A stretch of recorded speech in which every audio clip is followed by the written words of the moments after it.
ሰላም ሰላም ዲናችሁ በያላችሁ በጥሩ ነገር ሰላም ነው። አሸና እንዲያላችሁ እሞኝላችሁ አለ ቤስቲስ ጎንዶሎ ወዳች ላይክ እና ሼር ያደርጋችሁ ሐሳቦቻችሁ ለብዙዎች አካፍሉ። ለዚህ ኮሉ አመሰግናችኋለሁ።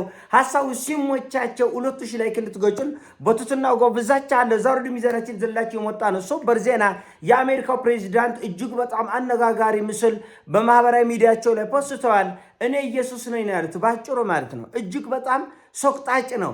ይሄ በጄፍሪ ኤፒስተን ፋይሎች ላይ ብዙ ነውሮችና ብልግናዎች ህፃናትን ያዋለጉ ብዙ ነውረኞች ባሉበት ጉዳይ ውስጥ ስሙ በክፉ የሚነሳ እጅግ ሶቅጣጭ ድርጊቶች ውስጥ የተገኘ ሰውዬ እኔ ኢየሱስ ነኝ ብለው መሳፈጡና መዳፈሩ በጣም የሚጎርም ነው። በጣም ይሄ መነጋገሪያ ሆኗል በመላ ዓለም ይሄ ጉዳይ እጅግ በጣም መነጋገሪያ የሆነ ነው። ይሄ ነው እንግዲህ ያጋራው ምስል ይሄ ነው።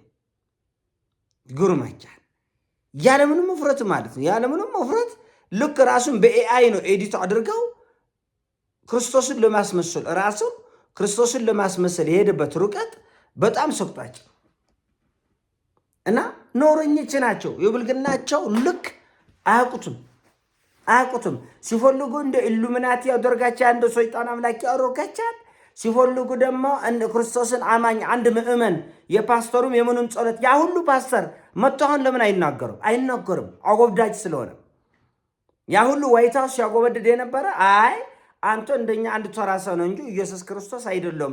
ደግሞ በጦር አውሮፕላኖች መፈውስ ነው ያለ።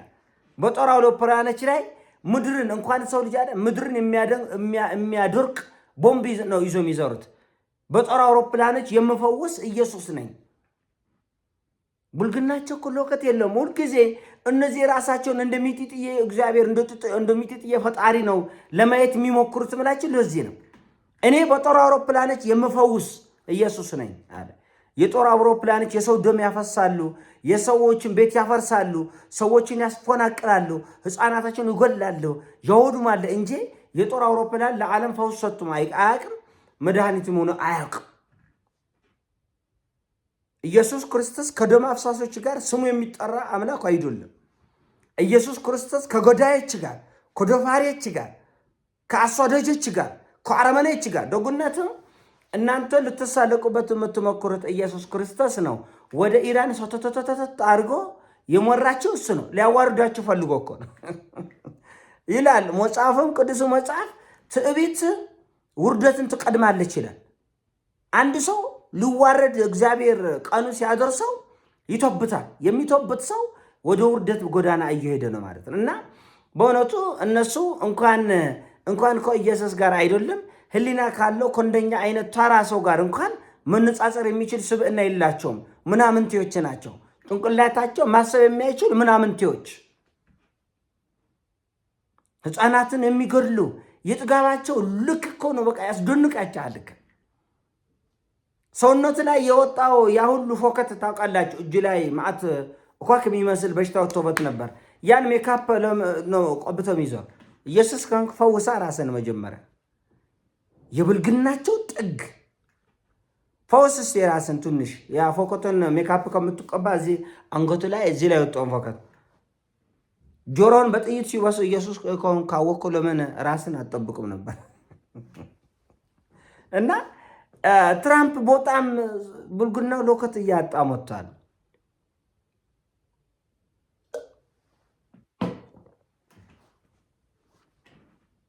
በእርግጥ የኢራን ዱላ ሰውየውን ጤናም እብደትም ነው ያሳጣው መሰል። ጤናም የለውም እብደትም የለውም፣ በሽታም የለው ጤናም የለው። ሰውየው መሀል ቤት ነው ያደረገው።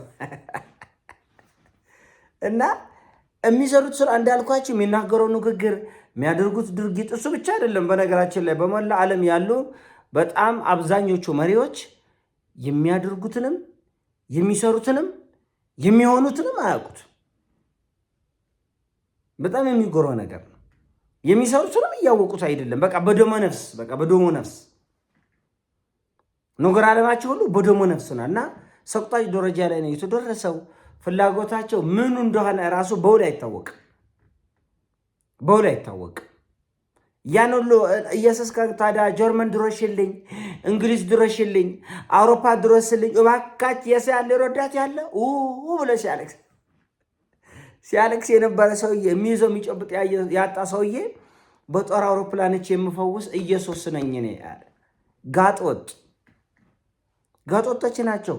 ስርዓት አልበኞች ናቸው። የሚናገሩትን አያውቁትም። የብልግና ልክ ምን እንደሆነ እና እነዚህ ናቸው እንግዲህ ሌላውን ሃይማኖት ስልጣኔ፣ ጨዋነት፣ ዲሲፕሊን፣ ኢቲክስ እናስተምራለን፣ ዓለምን ጠፍጥፈን እንሰራለን የሚሉ እነዚህ ናቸው። ዶግነቱ ያው የውርደቱ ዘመን ከፊት ለፊት ስለመጣ የውርደቱ ዘመን ፊት ለፊት ሲመጣ ደግሞ የምትሰራውን አታውቅ፣ የምትናገሯን አታውቅ።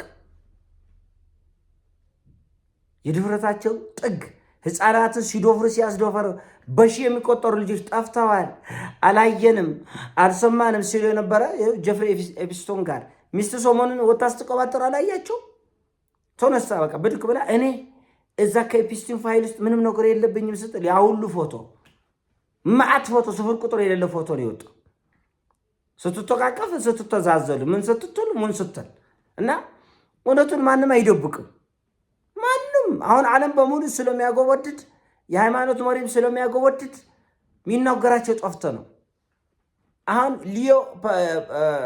ሊቀ ጳጳስ ሊዮ የሚባሉት የካቶሊክ ቤተክርስቲያን የመጨረሻ ትልቅ አባት ምንድን ነው ያሉት? አይ ጦርነት ተገቢ አይደለም፣ ይሄ ነገር በሰላም ቢፈታ ጥሩ ነው። ጉልበትን ማሳያና ገንዘብ ወዳድነት ኃጢአት ነው፣ በደል ነው ብለው ሲናገር አልፈልግም እኔ ይሄ ሊዮ የምትሉት ጳጳስ እኔ አልፈልገም፣ አሜሪካዊ ስለሆነ ነው የተሾመ፣ ሌላ አንዱ ነገር የለውም፣ ሊያሾም የሚያስችል አንዱ ነገር የለውም ብሎ ሙልጭ አድርገን የሰደበ ጳጳሱን ማለት ነው።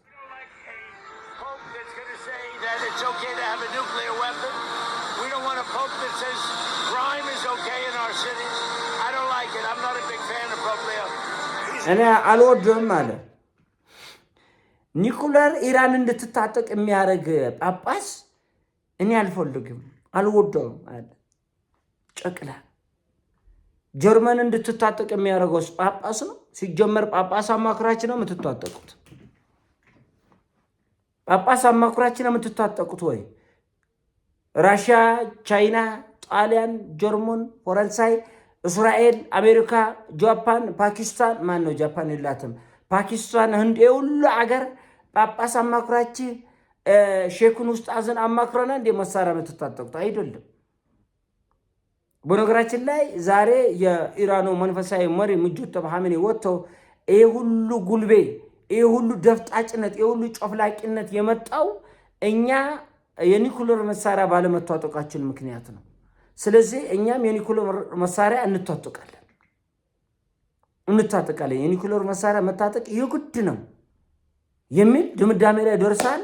በእርግጥም ኢራን የኒኩለር መሳሪያ መታጠቋ ከዚህ በኋላ ለድርድር የሚቀርብ አይደለም፣ የግድ ሆኖ የህልውና ጥያቄ ነው ብሏል። ስለዚህ ትራምፕ ጳጳሱንም ሰደበ፣ ፖለቲከኞችንም ሰደበ፣ የዓለም መሪዎችንም አንጓጠጠ። ትርጉም የለውም። ኢራኖቹ አቋም ይዘዋል በዚህ ጉዳይ ላይ ግድ ነው።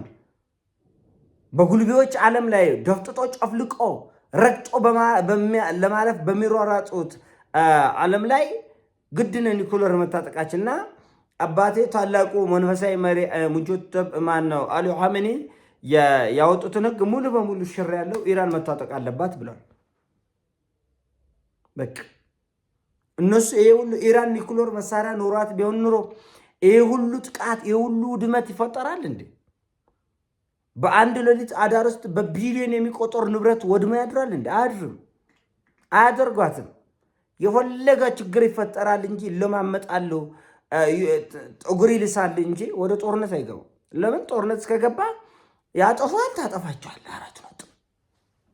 ስለዚህ አትታገስም፣ አይታገሱም፣ አትለማመጡም፣ አይለማመጡም። እና በዚህ ምክንያት የኢራኑ መንፈሳዊ መሪ አያቶላ ሙጀተባ ኻሜኒ የአባቴን ህግ አንስቼዋለሁ፣ ከዚህ በኋላ ኢራን ኒኩለር መሳሪያ ትታጠቃለች፣ ይህም ለድርድር አይቀርብም፣ 4 ነጥብ ብሏል። 4 ነጥብ እና አጠቃላይ በሞላ ዓለም ይሄ ነገር ከፍተኛ ቀውስ ይዞ የሚመጣና አደገኛ እልቂት ይዞ የሚመጣ ነገር ነው። ይሄ ነገር አካሄዱን አይቶ ስንቁን ይቆሙታል። ኢራኖቹ ከዚህ ጉዳይ ላይ የሚመለሱ አይመስሉም።